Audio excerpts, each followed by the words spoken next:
जिसकी मुस्कान पर पूरा हिंदुस्तान फिदा था, जिसकी आंखों में मोहब्बत की झीलें नजर आती थीं और जो इतनी खूबसूरत थी कि उसे इंडियन मर्लिन मुनरो कहा गया। वो मधुबाला अचानक गायब कैसे हो गई? क्या वजह थी कि सबसे बुलंद मुकाम पर होते हुए भी वो जिंदगी से हार गई? मधुबाला का जन्म 14 फरवरी 1933 को दिल्ली में हुआ। उनका असली नाम था मुमताज जहान बेगम दहलवी। उनके पिता अयातुल्ला खान एक सख्त मिजाज अफगान पठान थे जो पेशावर से दिल्ली आए थे। परिवार बहुत गरीब था, इतना कि कई बार एक वक्त का खाना भी मयस्सर नहीं होता था। मधुबाला बचपन से ही बेहद खूबसूरत थीं और जब पिता ने देखा कि उनकी बेटी की सूरत ही उसकी किस्मत बन सकती है तो वो उन्हें लेकर मुंबई चले आए और सिर्फ 9 साल की उम्र में मधुबाला ने फिल्म इंडस्ट्री में कदम रखा। सन 1942 में फिल्म बसंत में पहली बार उन्होंने बाल कलाकार के रूप में काम किया। फिर आईं नील कमल, महल, तराना, मुगल आजम और एक के बाद एक सुपरहिट फिल्में। उनकी मुस्कान, उनका चेहरा, उनकी मासूमियत,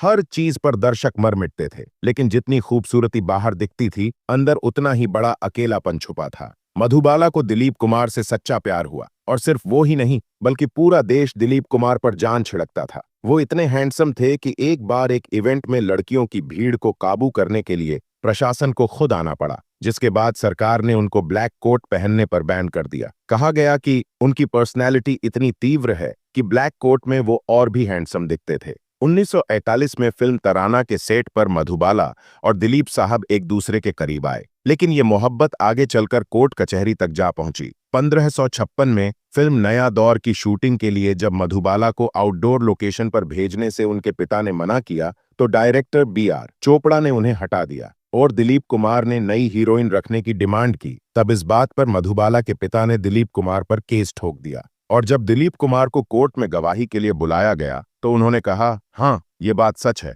और मैं सच के साथ रहूंगा। मधुबाला को लगा कि दिलीप साहब अभी भी उनके साथ है, लेकिन वह रिश्ता वहीं से टूट गया। जिसे शादी बनना था वो एक कोर्ट ड्रामा बनकर रह गया। इसके बाद मधुबाला की जिंदगी में बस तन्हाई रह गई। बहुत कम लोगों को पता है कि मधुबाला दिल की गंभीर बीमारी से जूझ रही थी। उनका दिल खून को सही तरीके से पंप नहीं कर पाता था। डॉक्टरों ने कह दिया था ये लड़की ज्यादा दिन नहीं जिएगी। 1960 के बाद मधुबाला ने फिल्मों से दूरी बना ली। वो अपने कमरे में कैद होकर रह गईं, बाहर की दुनिया से बिल्कुल कट गईं। लोग पूछते थे वो कहाँ गई, लेकिन जवाब किसी के पास नहीं था। 23 फरवरी 1969 को सिर्फ 36 साल की उम्र में मधुबाला ने इस दुनिया को अलविदा कह दिया। न शोर हुआ, न कोई बड़ी विदाई। जिसने कभी सिनेमा को जिंदा किया था वो खामोशी से चली गई। मधुबाला सिर्फ एक एक्ट्रेस नहीं थी, वो एक एहसास थी जो आज भी हर सदी में जिंदा है। अगर आज वो होती तो शायद OTT की क्वीन होती या दुनिया की सबसे बड़ी सुपरस्टार, लेकिन वक्त ने उन्हें बहुत जल्द छीन लिया।